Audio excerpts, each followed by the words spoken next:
Hi, hello everyone. Today we are discussing historical background of Indian Constitution. Indian Constitution యొక్క history ఏంటిది, Indian constitution రాయడానికి ముఖ్య కారణాలు ఏంటిది, ఈ ఉద్యమాలు జరిగాయి ఏంటిది అనేది ఈ హిస్టరీ తెలుసుకుంటే మనకి ఇండియన్ కాన్స్టిట్యూషన్ అనేది ఈజీగా అర్థమవుతుంది.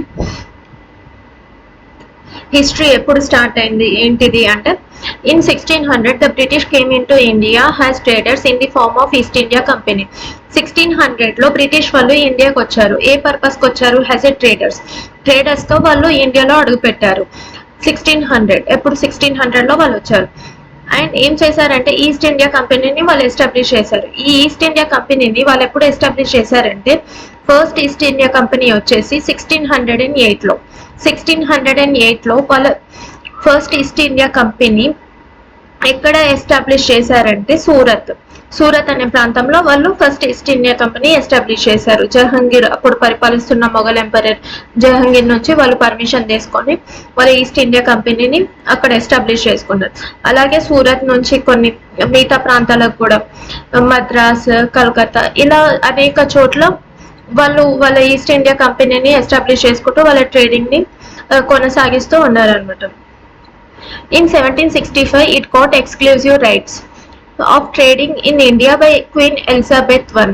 In 1765, it obtained the Diwani rights. ఏం జరిగింది? 1765లో వాళ్ళకి దివానీ రైట్స్ వచ్చాయి. దివానీ రైట్స్ అంటే ఏంటిది? Revenue and civil justice.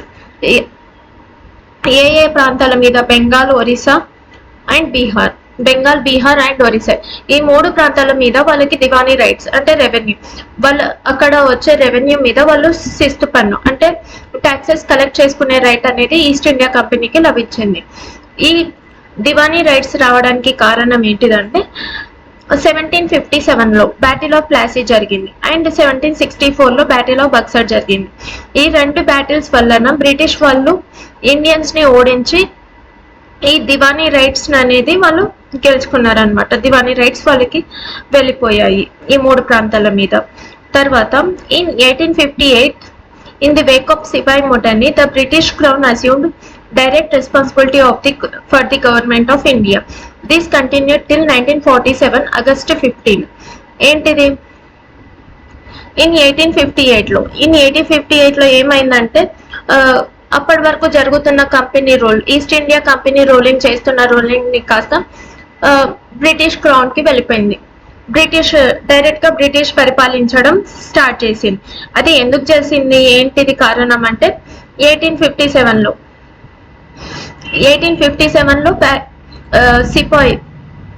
సిపాయి ముటనీ అనేది జరిగింది. ఈ సిపాయి ముటనీ జరగడం వల్ల ఏమైందంటే అనేక ప్రాంతాల్లో ఇండియాలోని అనేక ప్రాంతాల వాళ్ళు బ్రిటిష్ వాళ్ళకి ఆపోజిట్ గా వెళ్ళడం స్టార్ట్ చేశారు. అంటే వాళ్ళతో ఫైట్ చేయడం.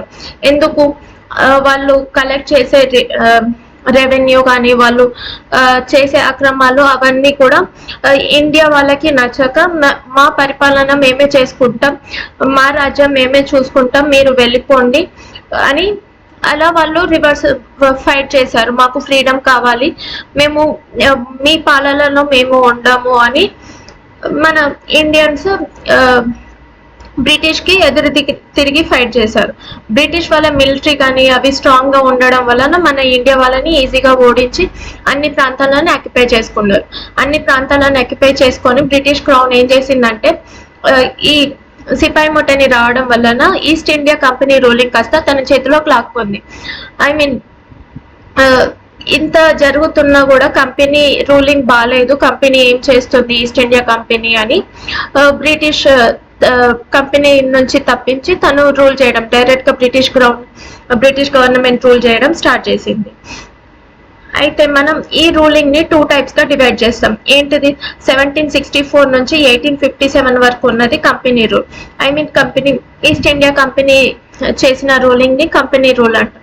అండ్ 1858 to 1947 వరకు క్రౌన్ రూల్. అంటే బ్రిటిష్ క్రౌన్ నుండి చక్రవర్తి రూల్ అని అంటాం దీన్ని. బ్రిటిష్ క్రౌన్ నుంచి మనల్ని పరిపాలించింది కాబట్టి దాన్ని క్రౌన్ రూల్ అని అంటాం. నెక్స్ట్ మనకి 1764లో 1764లో బక్సర్ యుద్ధం జరగడం వల్ల తర్వాత 1765లో వాళ్ళకి దివానీ రైట్స్, బ్రిటిష్ వాళ్ళకి ఈస్ట్ ఇండియా కంపెనీ వాళ్ళకి దివానీ రైట్స్ రావడంతో వాళ్ళు ఈస్ట్ ఇండియా కంపెనీ వాళ్ళు రూలింగ్ చేయడం స్టార్ట్ చేశారు ఇండియా వాళ్ళని. అయితే వాళ్ళు చేసిన మొట్టమొదటి యాక్ట్ ఏంటిదంటే రెగ్యులేటింగ్ యాక్ట్ ఆఫ్ 1773. ఇది వాళ్ళు first implement చేసిన act. It was the first step taken by the British government to control and regulate the affairs of the east India company. ఏం చేయడం స్టార్ట్ చేసింది అంటే ఈ యాక్ట్ ద్వారా ఏంటిదంటే ఈస్ట్ ఇండియా కంపెనీ అనేది ఈస్ట్ ఇండియా కంపెనీ యొక్క రెగ్యులేషన్స్ కానీ వాటి యొక్క అఫైర్స్ కానీ పొలిటికల్ కానీ అన్ని కూడా బ్రిటిష్ గవర్నమెంట్ ఇస్తున్న సూచన మేరకు ఈస్ట్ ఇండియా కంపెనీ అనేది రూలింగ్ చేసేది ఇండియాని.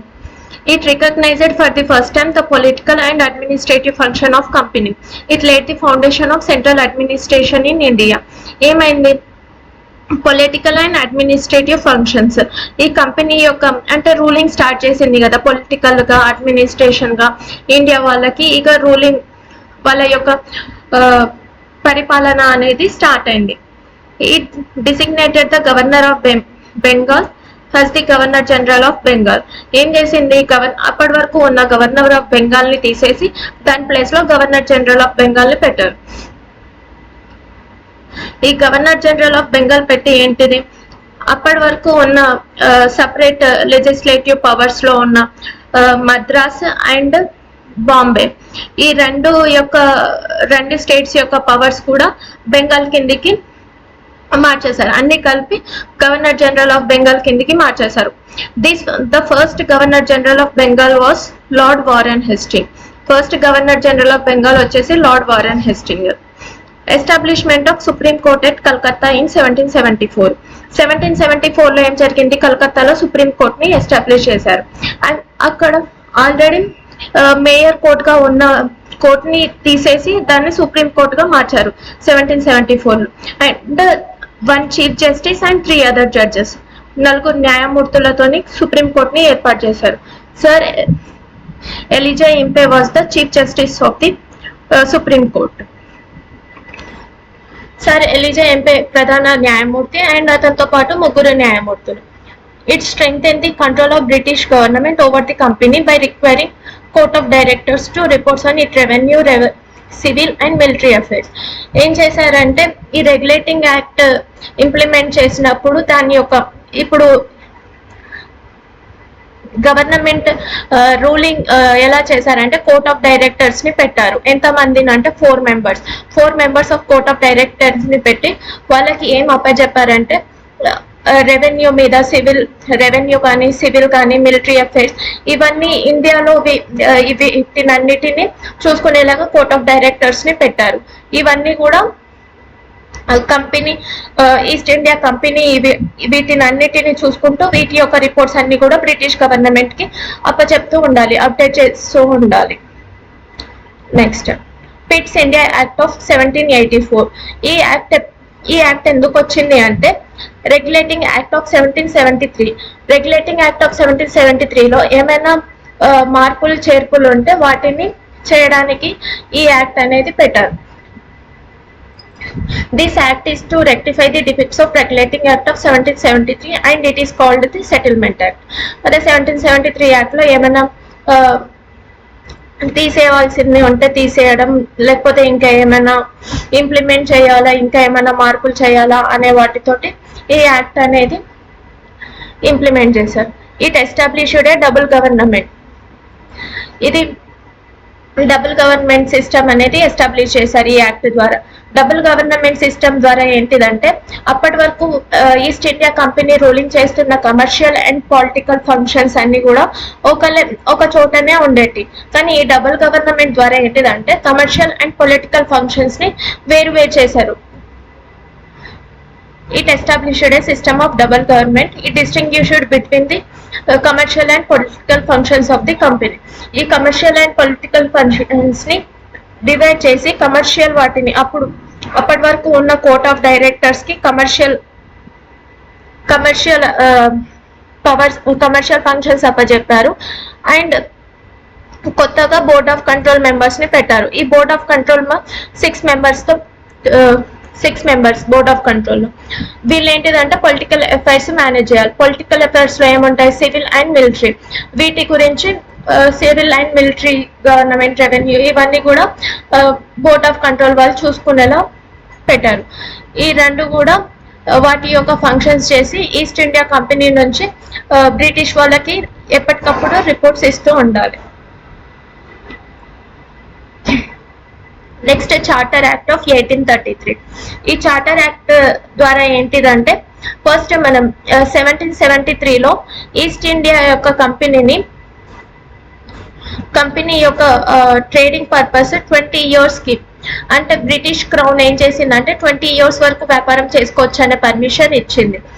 ఆ 20 years ని కాస్త ప్రతి చార్టర్ యాక్ట్, ప్రతి యాక్ట్ 1773 తర్వాత 1793లో ఒకసారి, అండ్ 1813లో, 1833లో ఇలా 20 years పొడిగించుకుంటూ వచ్చింది ఈస్ట్ ఇండియా కంపెనీకి వ్యాపారం, ట్రేడింగ్ అనేది. ఇక్కడ కూడా 20 years వరకు వ్యాపారం చేసుకోవచ్చు అనే పర్మిషన్ ఈస్ట్ ఇండియా కంపెనీకి బ్రిటిష్ క్రౌన్ అనేది ఇచ్చింది, బ్రిటిష్ గవర్నమెంట్ అనేది ఇచ్చింది. ఇక్కడ ఏం జరిగిందంటే గవర్నర్ జనరల్ ఆఫ్ బెంగాల్ ని as the governor general of ఇండియాగా మార్చారు.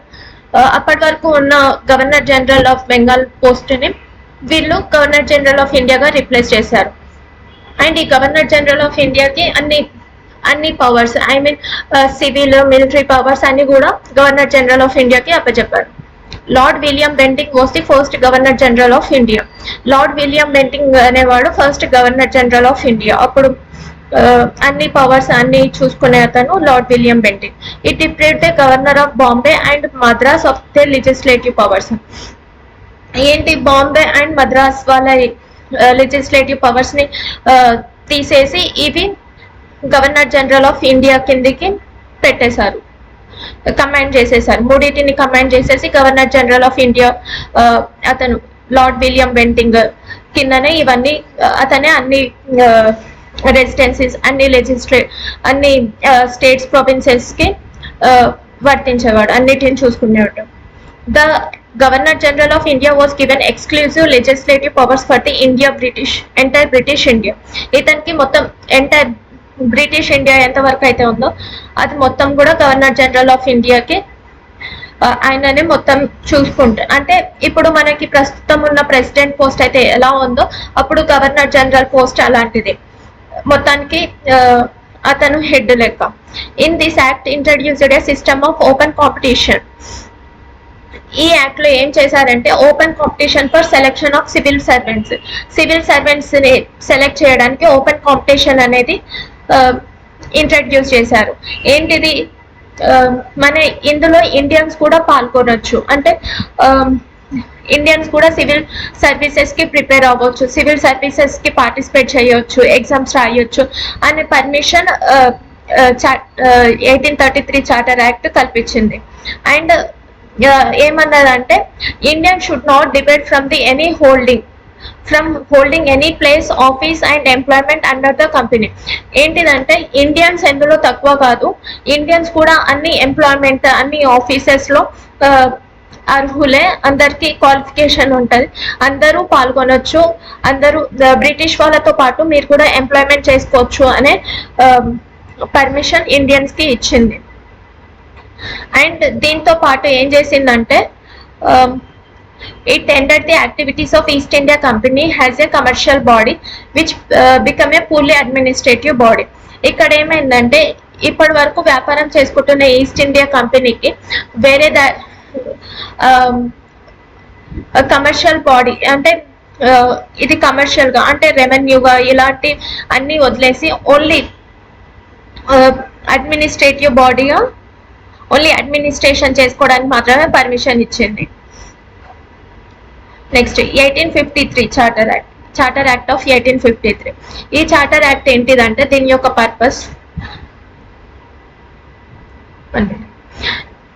It separated the legislative and executive functions of Governor General Council.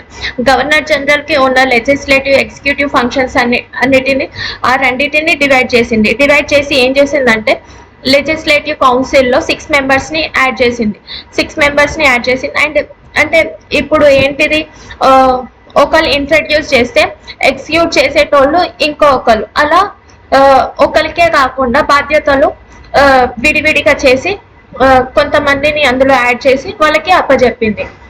It introduced a open competition system of selection and recruitment of civil servants. ఇక్కడ ఇంతకు ముందు charter act 1833లో ఏం చేసింది, అందులో open గా అంటే సివిల్ సర్వీసెస్ కి అందరూ ఇండియన్స్ కూడా పార్టిసిపేట్ చేసేలా అందరూ చదువుకునేలా చేసింది.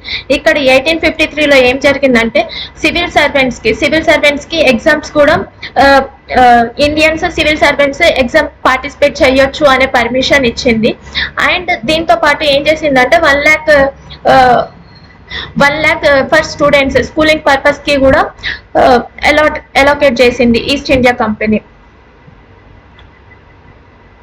1 lakh ఫర్ స్టూడెంట్స్ అంటే స్కూలింగ్ పర్పస్ కి ఇండియన్స్ చదువుకునే వాళ్ళకి 1 lakh ఆ స్కూలింగ్ డెవలప్మెంట్ కి వాళ్ళకి బుక్స్ ఫుడ్ ప్రొవైడ్ చేసేందుకు 1 lakh అనేది స్పాన్సర్ చేసింది ఈస్ట్ ఇండియా కంపెనీ.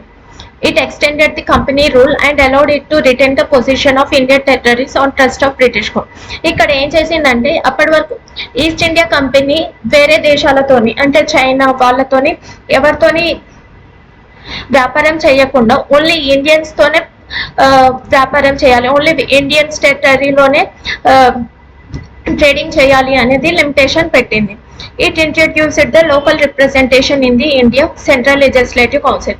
ఇది లోకల్ రిప్రజెంటేషన్ కూడా ఇంట్రడ్యూస్ చేసింది. Next government of Indian act of 1858. ఇప్పటి వరకు జరిగినవన్నీ కూడా చార్టర్ యాక్ట్స్, అవన్నీ కూడా బ్రిటిష్ రూల్ చేసినవి. ఇక్కడ నుంచి government of Indian act of 1858 నుంచి డైరెక్ట్ గా బ్రిటిష్ క్రౌన్ నుంచి రూలింగ్ అనమాట. ఇక్కడ ఏం చేసింది, ఎందుకు ఇదంతా అంటే మనం ముందే మాట్లాడుకున్నాం, సిపాయి మొట్టని జరగడం వలన ఈస్ట్ ఇండియా కంపెనీ రూలింగ్ కాస్త బ్రిటిష్ క్రౌన్ తీసేసుకుంది అండ్ డైరెక్ట్ గా బ్రిటిష్ క్రౌనే పరిపాలించడం స్టార్ట్ చేసింది. This significant act was enacted in the wake of revolt of 1857, also known as the First War of Independence or Sipai Mutiny. ఈ war చాలా ఎత్తున జరిగింది, చాలా మంది చనిపోవడం, చాలా సిపాయిలు, చాలా ఇండియన్స్ చనిపోవడం అలా చాలా జరిగింది. అయితే దీన్ని ఫస్ట్ వార్ ఆఫ్ ఇండిపెండెన్స్ గా రికగ్నైజ్ చేశారు.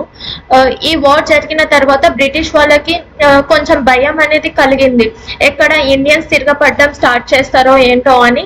అప్పటి నుంచి కొంచెం ఇండియన్స్ మీద కేర్ పెట్టడం, ఇండియన్స్ కి కొంచెం గుడ్ చేయడం, వాళ్ళ డెవలప్మెంట్ కి, వాళ్ళ స్టడీస్ కి, జాబ్స్ కి అలా కొన్ని అనేది బ్రిటిష్ గవర్నమెంట్ ప్రొవైడ్ చేయడం స్టార్ట్ చేసింది. The act known as the Act for Good Government of India abolished the East India Company and transferred the powers of the government, territories and revenues to the British Crown. ఈ act ఏమంటామంటే good government of India అంటాం. And ఇదేంటిది, east India company ruling అన్ని transfer powers అన్ని కూడా British crown కి transfer అయింది. It changed the designation of Governor General of India to the Viceroy of India. Governor general of India యొక్క designation viceroy of ఇండియాగా చేసింది. Lord Canning became the first viceroy of India. Lord Canning అనే అతను first విసిరాయ్. ఈ విసిరాయ్ ఏం చేస్తాడంటే British crown కి అంటే ఇండియాలో ఇతను ఉండి అన్ని పనులు అన్ని పవర్స్ ఇతనికి ఉంటాయి. ఐ మీన్ ఏదైనా ఇంప్లిమెంట్ చేయడానికి కూడా, ఏదైనా అమెండ్మెంట్స్ ఏమైనా చేయడానికి ఇతని యొక్క పర్మిషన్ ఇండియాలో ఉంటుంది. ఇతనికి అన్ని పవర్స్ కూడా బ్రిటిష్ క్రౌన్ అనేది ఇచ్చింది. ఇతని కింద ఒక ఆఫీస్ అనేది క్రియేట్ చేసింది. అదే ఆఫీస్ ఏంటిదంటే secretary of state for India with 15 members council. ఈ 15 మెంబర్స్ కౌన్సిల్ తోని secretary of state for India అనేది క్రియేట్ చేసింది. అంటే ఇప్పుడు మనకి మినిస్టర్స్ ఎలా ఉన్నారో ఒక్కొక్క దానికి ఒక్కొక్క విధంగా, అప్పుడు కూడా సెక్రటరీ ఆఫ్ స్టేట్ అనేది కొన్ని సెక్షన్స్ కి వాళ్ళకి పెట్టారు office. Vested with complete authority and control over Indian administration. India administration మొత్తం వీళ్ళ కంట్రోల్లో ఉండేది. And it ended the system of double government, abolishing the board of control and court of directors. East India Company implement చేసిన ఈ board of control and court of directors double government system ని ఈ government act 1858 abolish చేసి మొత్తానికి secretary of state అనే ఒక office like ministers ని create చేసి వాళ్ళకి అన్ని పవర్స్ అన్ని ఎవరికి ఏ పవర్స్ ఉండాలి అనేది ఇచ్చేసింది. తర్వాత ఇండియన్ కౌన్సిల్స్ యాక్ట్స్ 1861, 1892 అండ్ 1909. ఏంటిది features of 1861? The Indian Council Act of 1861 has an important landmark in constitutional and political history. ఇది ఇంపార్టెంట్ యాక్ట్ ఎందుకంటే ఈ యాక్ట్ ద్వారా చాలా ఇంప్లిమెంట్ చేసింది. ఏం ఇంప్లిమెంట్ చేసింది ఏంటిది అని చూద్దాం. It made a beginning of representative institutes by allocating Indians with law making process.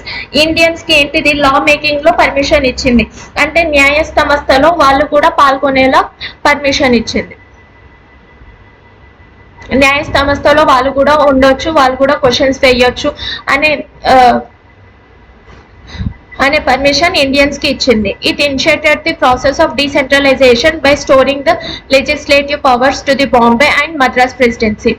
ఇందాక 1853 దాంట్లో ఏం జరిగింది, బాంబే అండ్ మద్రాస్ ప్రెసిడెన్సీ యొక్క లెజిస్లేటివ్ పవర్స్ అన్ని కూడా బెంగాల్ కిందికి వచ్చాయి. కానీ ఈ గవర్నమెంట్ యాక్ట్ 1861 కౌన్సిల్ యాక్ట్ ద్వారా ఏమైంది, బాంబేకి మద్రాస్ కి ఉన్న లెజిస్లేటివ్ పవర్స్ మళ్ళీ డీసెంట్రలైజేషన్, మళ్ళీ ఎవరికి వాళ్ళకి సపరేట్ గా ఇచ్చేసింది, ఎవరిది వాళ్ళు పరిపాలించుకునేలాగా. It also provided for the establishment of new legislative councils for Bengal, north western frontier province and Punjab. Bengal, Punjab and కొన్ని దేశాలు నార్త్ వెస్టర్న్ లో ఉన్న వాటికి న్యూ లెజిస్లేటివ్ కౌన్సిల్స్ అనేది వాళ్ళకి ఇచ్చింది. వాళ్ళ సపరేట్ ప్రాంతానికి కొన్ని వాళ్ళు పరిపాలించుకునే, వాళ్ళు చూసుకునేలా, వాళ్ళ రెగ్యులేషన్స్ చేసుకునేలా. It empowered the viceroy to issue ordinances without concurrence of legislative council during an emergency. ఇప్పుడు ఏంటిదంటే మనకి ఎమర్జెన్సీ వచ్చినప్పుడు మనమైతే ఎలా అయితే ప్రైమ్ మినిస్టర్ ఇంప్లిమెంట్ చేయొచ్చో, ప్రెసిడెంట్ ఎలా అయితే కొన్ని ఎమర్జెన్సీస్ ఇంప్లిమెంట్ చేయొచ్చో, అలాగే అప్పుడు కూడా విసిరాయ్ కూడా ఏమైనా ఎమర్జెన్సీ వస్తే ఆర్డినెన్సెస్ ఇంప్లిమెంట్ చేయొచ్చు. ఆ ఇంప్లిమెంట్ చేసిన ఆర్డినెన్సెస్ 6 months వరకు ఉంటాయి. అండ్ ఈ 1861 కౌన్సిల్ యాక్ట్ ద్వారా ఇంకొక ఇంపార్టెంట్ ఏంటిదంటే పోర్ట్ఫోలియో. ఈ పోర్ట్ఫోలియోని 1862లో ఇంప్లిమెంట్ చేశారు. పోర్ట్ఫోలియో ద్వారా ఏంటిదంటే కొన్ని హైకోర్ట్స్ అనేది కొన్ని చోట్ల హైకోర్ట్స్ ఎస్టాబ్లిష్ చేశారు. అవి ఎక్కడెక్కడ అంటే ఫస్ట్ హైకోర్ట్ వచ్చేసి కల్కత్తా 1862లో.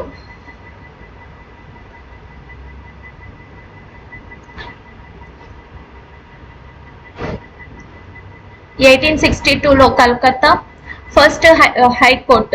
సెకండ్ వచ్చేసి బొంబాయిలో సెకండ్ హైకోర్ట్. అండ్ థర్డ్ వచ్చేసి మద్రాస్. ఈ 3 హైకోర్ట్స్ అనేది ప్రైమరీ హైకోర్ట్స్ అంటారు, ప్రాచీన హైకోర్ట్స్ అని అంటారు. ఈ 3 హైకోర్ట్స్ అనేది ఏర్పాటు చేశారు. అండ్ 1866లో అలహాబాద్ హైకోర్టు ఎస్టాబ్లిష్ చేశారు.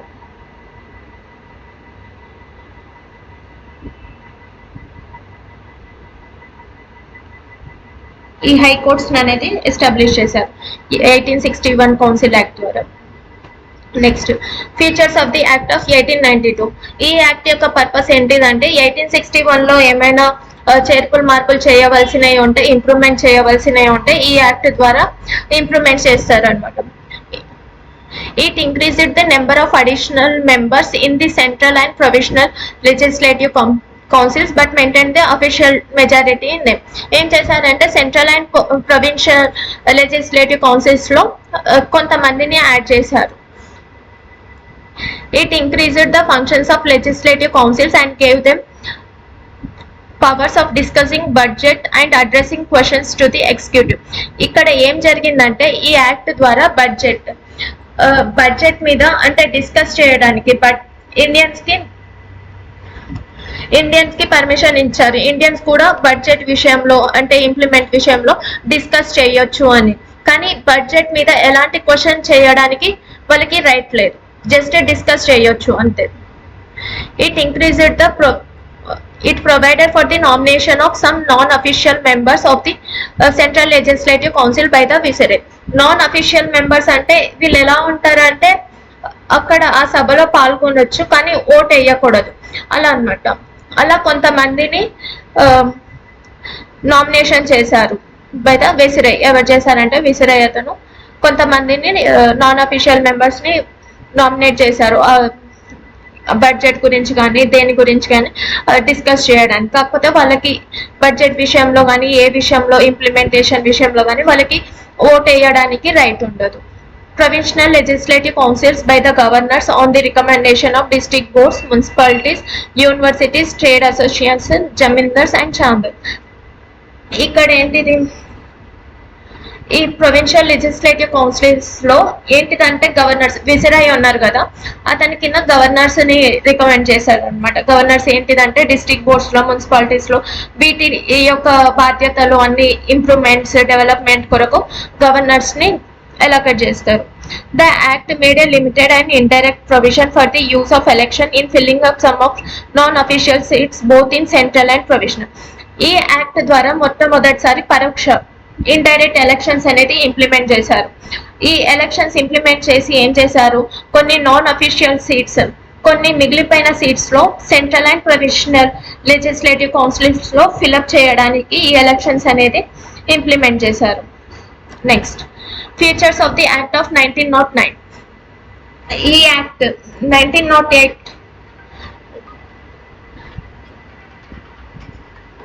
ఈ యాక్ట్ ని మనం మాల్లే మింటో రిఫార్మ్స్ అని కూడా అంటాం. ఎందుకంటే అప్పుడు మనకి ఉన్న వాళ్ళు వీళ్ళు. This act is also known as Morley Minto reforms. Lord Morley was the secretary of the state. Lord Morley atanu secretary of state ఉన్నారు, మింటో అతను విసిరాయి అనమాట. సో దీన్ని మోర్లే మింటో రిఫార్మ్స్ అని కూడా అంటాం. It considerably increase the size of the legislative council. Legislative councils లో ఇందాక non official members ని ఇంక్లూడ్ చేశారు అన్నాం కదా, ఇక్కడ ఏంటిదంటే ఇంకా సైజ్ ని పెంచారు. అంటే ఎక్కువ మందిని అప్పుడు 16 ఉన్న వాళ్ళని 60 వరకు అంతమందిని ఇంక్లూడ్ చేసుకున్నారు, అంతమందిని కలుపుకున్నారు. Both central and provisional, both central and states లో మొత్తానికి. It provided the first time for the association of Indians with executive councils of viceroy and governors. ఇక్కడ ఏంటిదంటే ఫస్ట్ టైం ఏంటిది విజరై మనకి ఇప్పుడు ప్రెసిడెంట్ ఎలా అయితే సెంట్రల్ లో ఉన్నారో గవర్నర్ ఎలా అయితే స్టేట్ లో ఉన్నారో ఈ యాక్ట్ లో కూడా విజరై అనేది మొత్తానికి అన్ని సెంట్రల్ కి వర్తిస్తాడు, గవర్నర్ అనేది ప్రొవిషనల్ కి అలా చూసుకోవడం జరిగింది అనమాట. Satyendra Prasad Sinha was first Indian to join viceroy's executive council. Executive council లో ఫస్ట్ అతను మన ఇండియా నుంచి జాయిన్ అయిన first person Satyendra Prasad Sinha. He was appointed as the law member. ఇతను లా మెంబర్ గా న్యాయవాదిగా న్యాయకు సంబంధించిన దానికి అపాయింట్ అవుతాడు. It introduced a system of communal representation for Muslim by accepting the concept of separate electorate. ఏంటిది ఈ యాక్ట్ ద్వారా ఫస్ట్ టైం సెపరేట్ ఎలక్షన్స్ ఎవరికి ముస్లిమ్స్ కి ప్రొవైడ్ చేశారు. ముస్లిమ్స్ కి సపరేట్ ఎలక్షన్స్ అనేది ప్రొవైడ్ చేశారు. ఈ ఎలక్షన్స్ ద్వారా ఈ యాక్ట్ ద్వారా ముస్లిమ్స్ అండ్ ఇండియన్స్ కి సపరేట్ నేషన్స్ కావాలి అనేది ఈ యాక్ట్ ద్వారా ఏర్పడింది, డిఫరెన్స్ ఏర్పడింది అని చెప్పొచ్చు. Lord Minto came to be known as the father of the communal electorate. అంటే లార్డ్ మింటో ఇంప్లిమెంట్ చేశాడు అప్పుడు సపరేట్ ఎలక్టరేట్, అందుకనే ఇతను ఫాదర్ ఆఫ్ కమ్యూనల్ ఎలక్టరేట్ అని అంటాం. Next government of India act of 1919. This act is also known as Montagu-Chelmsford reforms. ఈ act మనం Montek Chelmsford reforms అని అంటాం. ఇందాక పార్లమెంట్ యాక్ట్ అని ఎలా అన్నామో దీన్ని కూడా మాంటెక్ చెమ్స్ఫర్డ్ రిఫార్మ్స్ అంటాం. మాంటెజ్ ఏమో సెక్రటరీ ఆఫ్ స్టేట్ గా ఉన్నారు, చెమ్స్ఫర్డ్ ఏమో వెసిరాయ్ అప్పుడు. ఇందులో dyarchy was introduced at provisional levels, that is the rule of 2 executive, councillors and ministers. ఏంటిది డయార్కీ సిస్టమ్ అనేది ఇక్కడ ఇంట్రడ్యూస్ చేశారు. ఇక్కడ ప్రొవిన్షనల్స్ అంటే స్టేట్స్ లో డయార్కీ రూల్ అనేది ఇంట్రడ్యూస్ చేశారు.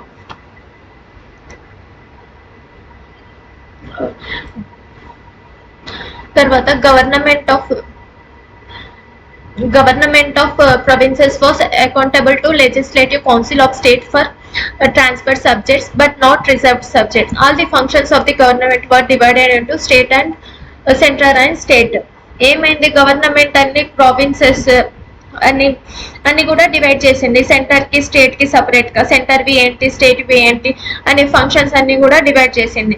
అందులో ఈ డయార్చీ రూల్ ప్రకారం ఏంటిది ట్రాన్స్ఫర్డ్ అండ్ రిజర్వ్ సబ్జెక్ట్ రెండింటిని డివైడ్ చేసి దేనికి ఏది ట్రాన్స్ఫర్డ్ అండ్ రిజర్వ్ సబ్జెక్ట్స్ కి ఎవరు ఏంటిది అనేది అలొకేట్ చేసింది. బైకామ్యులర్ లెజిస్లేటివ్ వాస్ ఇంట్రడ్యూస్డ్. ఇక్కడ ఏం జరిగిందంటే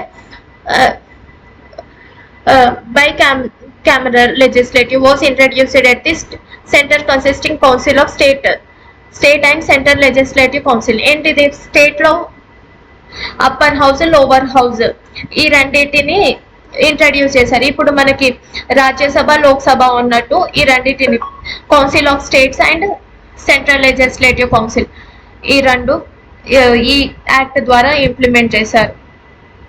for the first time direct elections introduced.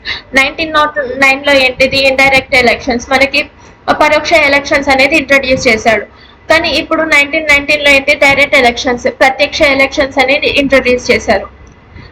It extended the principle of communal representation by providing separate electorate of 6 Indian Christians, Anglo Indians and Europeans.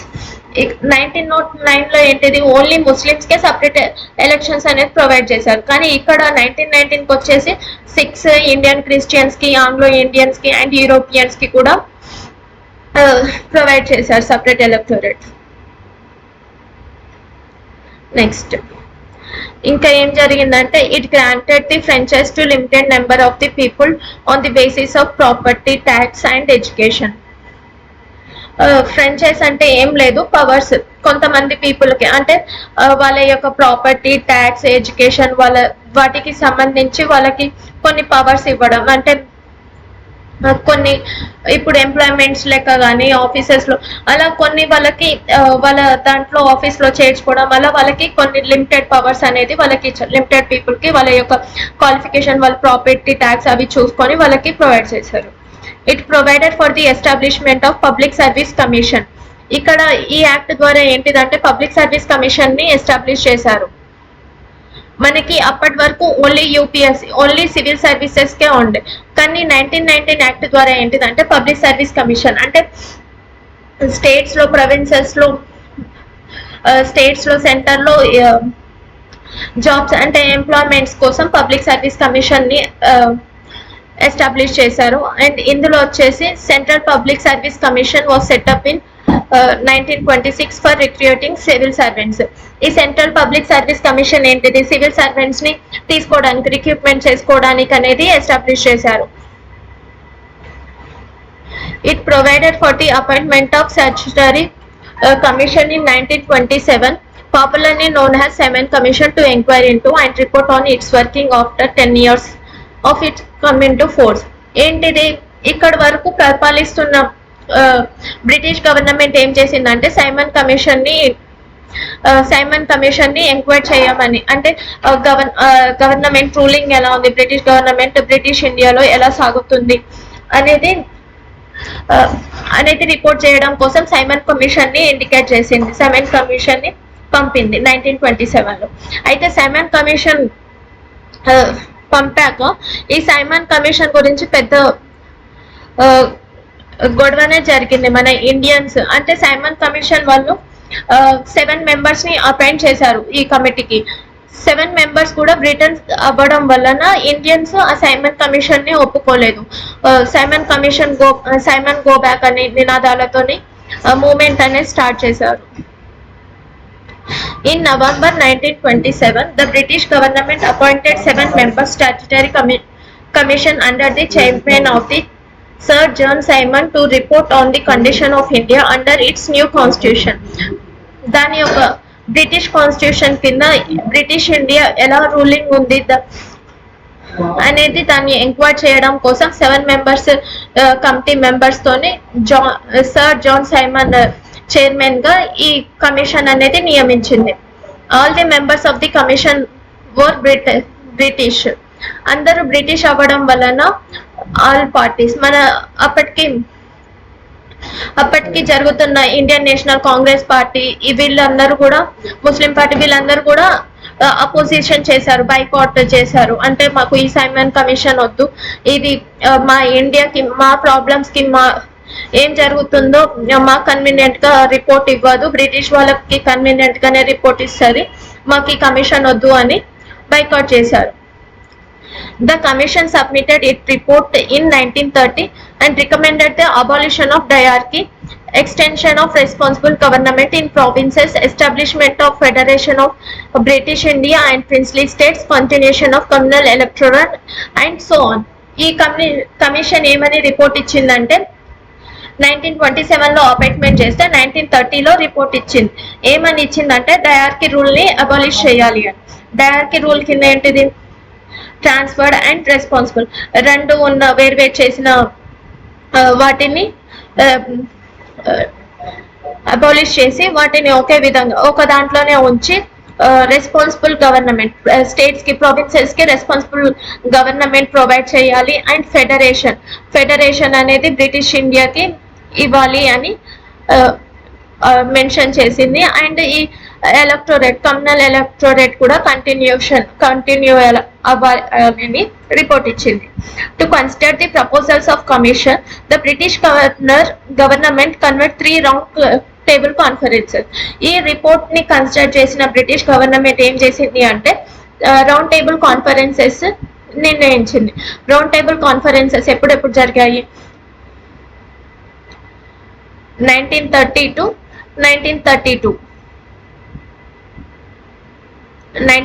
నుంచి 1932 వరకు 3 రౌండ్ టేబుల్ కాన్ఫరెన్సెస్ అనేవి జరిగాయి.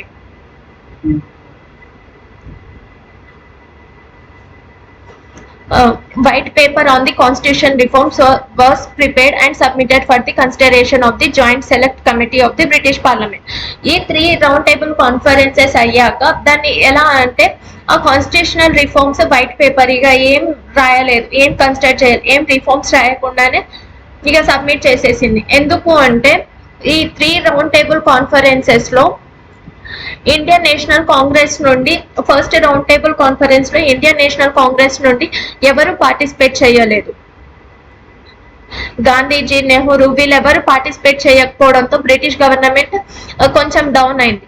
అయితే మళ్ళీ second round table కి పిలిచింది. Second round table కి వచ్చేసి గాంధీ గారు హాజరయ్యారు కానీ సెకండ్ రౌండ్ టేబుల్లో గాంధీ గారు అడిగిన రిఫార్మ్స్ బ్రిటిష్ గవర్నమెంట్ చేయలేము అని చెప్పేసరికి అక్కడ నుండి గాంధీ గారు వచ్చేసారు. And third round table conference కి కూడా గాంధీ గారు మళ్ళీ వెళ్ళలేదు. అయితే ఈ 3 రౌండ్ టేబుల్ కాన్ఫరెన్సెస్ నుంచి వాళ్ళకు వచ్చిన కంక్లూజన్ ఏంటిదంటే వైట్ పేపర్ కంక్లూజన్, ఏం కంక్లూజన్ రాలేదు. This is the Simon commission. Next communal award ఏంటిదంటే in August 1932 Ramsay MacDonald the British prime minister announced scheme of representation of minorities which came to be known as communal award. ఏంటిది, అప్పటి వరకు ఉన్న separate ఎలక్ట్రోలేట్ కాస్త ఏంటిది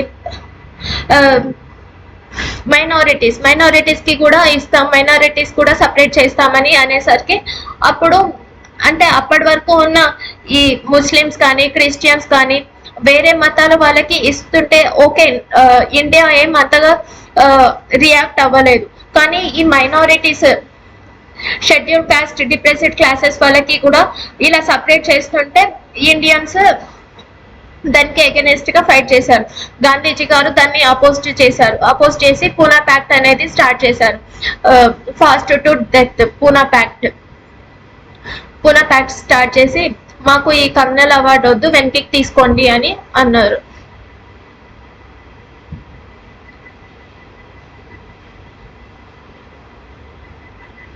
Poona pact ఎప్పుడంటే 1932 గాంధీ గారు start చేశారు. Fast to death. నెక్స్ట్ ఇవన్నీ కన్సిడర్ చేశాక, ఇవన్నీ అయ్యాక గవర్నమెంట్ ఆఫ్ ఇండియా యాక్ట్ 1935 వచ్చింది. ఈ యాక్ట్ లో ఏంటిదంటే చాలా మార్పులు జరిగాయి. అప్పటి వరకు ఉన్న సైమన్ కమిషన్ యొక్క రిపోర్ట్, 3 రౌండ్ టేబుల్ కాన్ఫరెన్సెస్ యొక్క రిపోర్ట్, పూనా ప్యాక్ట్, గాంధీజీని, ఇండియన్స్ అండ్ ముస్లిమ్స్ సబ్మిట్ చేసిన రిఫార్మ్స్, వాళ్ళవన్నీ కన్సిడర్ చేసి బ్రిటిష్ గవర్నమెంట్ ఈ యాక్ట్ అనేది ఇంప్లిమెంట్ చేసింది. ఈ యాక్ట్ లో ఏంటిదంటే చాలా పాయింట్స్ ఏంటంటే నేర్చుకుంది. It provided for the establishment of all India federation consisting of provinces, princely states as units. ఏంటిదంటే ఆల్ ఇండియా ఫెడరేషన్, అన్ని స్టేట్స్, ప్రిన్స్లీ స్టేట్స్ అన్నిటికీ కూడా ఎస్టాబ్లిష్ చేయాలి అనేది కన్సిడర్ చేసింది. This act divided powers between the centre and units in terms of 3 list. Centres కి and states కి, units కి పవర్స్ డివైడ్ చేసింది 3 లిస్ట్ గా: federal list, provincial list and concurrent list. ఈ 3 లిస్ట్ పవర్స్ ని డివైడ్ చేసింది. Federal list లో ఏంటిదంటే ఓన్లీ సెంట్రల్ కి సంబంధించినవి మాత్రమే ఫెడరల్ లిస్ట్ లో ఉంటాయి. ఎన్ని ఐటమ్స్ ఉన్నాయి? 59 ఐటమ్స్ ఉన్నాయి. అండ్ ప్రొవిషనల్ లిస్ట్ ఇవి వచ్చేసి స్టేట్ కి, ఫర్ యూనిట్స్ కి 54 items. Concurrent list for both, అంటే ఫెడరల్ అండ్ ప్రొవిషనల్ రెండు కలిపి వీటిని, ఈ పవర్స్ ని ఇంప్లిమెంట్ చేయొచ్చు. రెండింటికి ఉంటది, ఇద్దరు కలిసి చేయాలి కన్కరెంట్ లిస్ట్ అంటే. వీటికి సపరేట్ ఎవరిది ఫెడరల్ లిస్ట్, సెంట్రల్ వాళ్ళు సెంట్రల్ పవర్స్ ని యూజ్ చేసుకోవాలి, స్టేట్ వాళ్ళు స్టేట్ కి ఇంప్లిమెంట్ చేసుకోవాలి. వాళ్ళ పవర్స్ ని వాళ్ళు యూజ్ చేసి వాళ్ళ స్టేట్స్ లో డెవలప్మెంట్, ఇంప్లిమెంటేషన్ ఏమైనా ఉంటే అవి చేసుకోవడం.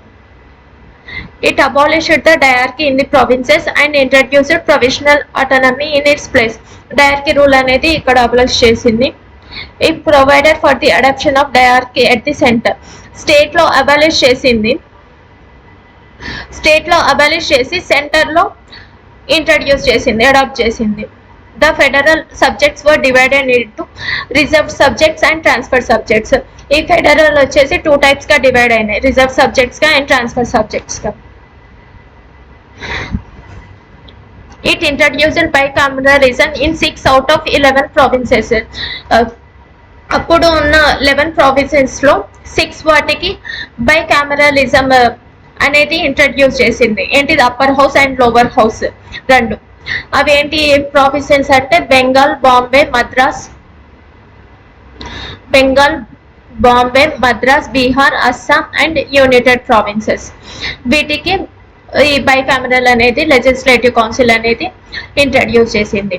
It extended franchise about 10% of total population with voting right. ఏంటిది ఫ్రాంచైజ్ అంటే ఓటింగ్ పవర్స్, ఓటింగ్ రైట్ అనేది చాలా మందికి కల్పించింది. It provided for the establishment of Reserve Bank of India. 1935 Indian government act ద్వారా రిజర్వ్ బ్యాంక్ ఆఫ్ ఇండియాని establish చేసింది. To control the currency and credit of the country.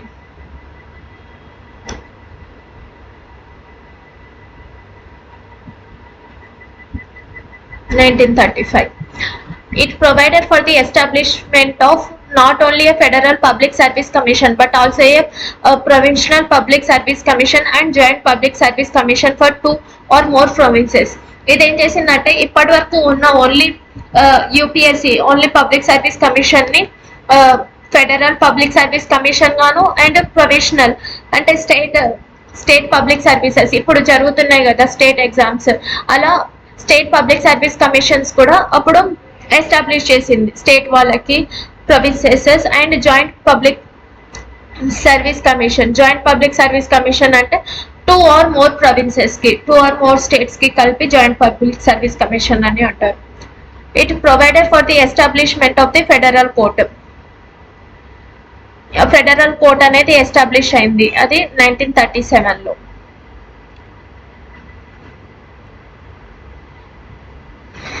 Next వచ్చేసి Indian independence act of 1947. Final గా independence act వచ్చేసింది.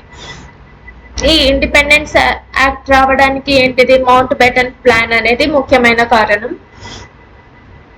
On February 20, 1947, the British minister Clement Attlee declared that British rule in India would end by June 30, 1948. ఏమన్నారు అట్లీ గారు, June 30, 1948 కల్లా British rule end అవుతుంది, ఇండియాలో independence ఇచ్చేస్తాము అని డిక్లేర్ చేసేసారు February 20, 1947. It ended the British rule in India and declared India as the independent and sovereign state from August 15, 1947. August 15, 1947 మనకి independence వచ్చేసింది. It provided for the partition of India and creation of two independent dominions of India and Pakistan. India and Pakistan కి రెండింటికి వేరుగా partition చేసి separate nations కి independence ఇచ్చేసింది అనమాట government. It granted freedom to the Indian princely states to join the Dominion of India or Dominion of Pakistan or remain independent. ఏంటిదంటే ఈ independence 1947లో British government ఏమన్నదంటే 2 nations గా డివైడ్ చేస్తున్నాం, Pakistan and India. ప్రజలకి ఏంటిదంటే princely states కి మీరు either ఇండియాలో ఉండొచ్చు, పాకిస్తాన్ లో కలవచ్చు, మీ ఇష్టము, లేకపోతే ఇండిపెండెంట్ గా ఉండిపోవచ్చు అని ఆప్షన్ ఇచ్చింది అనమాట. మీ ఇష్టం అని ఆప్షన్ ఇచ్చింది. Dominion of India or dominion of Pakistan or remain independent. మీరు కలిస్తే ఇండియాలో కలవండి, లేకపోతే పాకిస్తాన్ లో కలవండి, ఇష్టం లేకుండా ఇండిపెండెంట్ గా ఉండిపోండి అని అలా పర్మిషన్ ఇచ్చింది. అయితే అప్పుడు ఇండియాలో కలవని 4 ప్రిన్స్లీ స్టేట్స్ ఏంటి అంటే జమ్మూ కాశ్మీర్, హైదరాబాద్ అండ్ ట్రావెన్కోర్, తర్వాత చెప్తాను, అది మర్చిపోయాను. 4 స్టేట్స్ అనేది ఇండియాలో పాకిస్తాన్లో ఎందులో కలవకుండా ఇండిపెండెంట్ గా ఉండిపోయాయి. It deprived the British monarch of his right to vote, veto bills and ask for reservation of certain bills for his approval. ఇదేంటిది, బ్రిటిష్ నుంచి వీటో బిల్స్ కి అంటే ఆర్డినెన్స్ జారీ చేసే పవర్స్ ని తీసేసింది.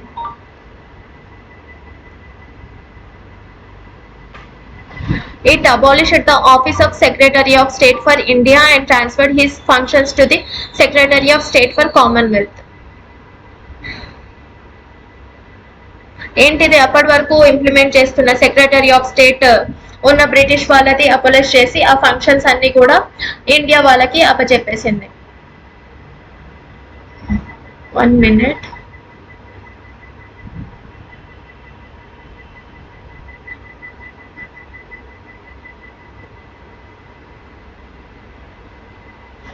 ఓకే, ఇది వెళ్ళట్లేదు. It dropped the title of Emperor of India for the royal titles of King of England. ఇదేం చేసిందంటే అప్పటి వరకు టైటిల్స్ అన్ని ఇంగ్లాండ్ బ్రిటిష్ వాళ్ళ పేరు మీద ఉన్నాయి కూడా అన్ని తీసేసింది. అన్ని ఇక ఇండియన్స్ కి ఇండియన్ వాళ్ళ పేర్లే ఉంచుకునేలా ఇక వాళ్ళ పేర్లన్నీ అబాలిష్ చేసేసింది. It designated the Governor General of India and the provisional governors as constitutional heads of the states. ఏం చేశారంటే గవర్నర్ జనరల్ ఆఫ్ ఇండియా ఉన్నారు కదా, అది దాన్ని తీసేసి అంటే గవర్నర్స్ ఏమో స్టేట్స్ కి heads of the states and మన సెంటర్ కి వచ్చేసి ఇప్పుడు ప్రెసిడెంట్. గవర్నర్ జనరల్ ఆఫ్ ఇండియాగా ఉన్న పోస్ట్ ని మనం గవర్నర్ గా యూజ్ చేసుకున్నాం, విజిరాయ్గా ఉన్న పోస్ట్ ని ప్రెసిడెంట్ గా అలా మనం మార్చుకున్నాం. They were made to act on the advice of respective council of minister in all matters. Ministers అన్ని మ్యాటర్స్ కి సంబంధించిన మినిస్టర్స్ అనేది చేసుకోండి.